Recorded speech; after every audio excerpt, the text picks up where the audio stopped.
ஓக்டோபஸ் அல்லது பேய்க்கணவாய் என்பது மெல்லுடலி தொகுதியைச் சேர்ந்த கடல்வாழ் குடும்பமாகும். இக்குடும்பத்தில் உள்ள இனங்கள் அனைத்தும் 8 கிளை உறுப்புகளை கொண்டுள்ளன. தலைக்காளிகள் வகுப்பில் 300 வகையான பேய்க்கணவாய்கள் உள்ளன என்று கண்டறிந்துள்ளனர். இவை மொத்த தலைக்காளிகளில் 1/3 பங்கு ஆகும். பேய்க்கணவாயின் உடலில் எலும்பு இல்லாததால் மிகச் சிறிய இடுக்குகளிலும் அவற்றால் நுழைந்து வெளிவர இயலும். இவை பொதுவாக 5 சென்டிமீட்டர் முதல் 5 மீட்டர் வரையான அளவுகளில் உண்டு. பேய்க்கணவாய்க்கு 3 இதயங்கள் உண்டு. இதன் இரத்தம் நீல நிறத்தில் இருக்கும்.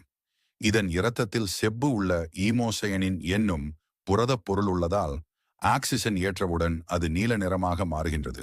ஆக்சிஜன் ஏற்காத நிலையில் நிறமற்றதாக இருக்கும்.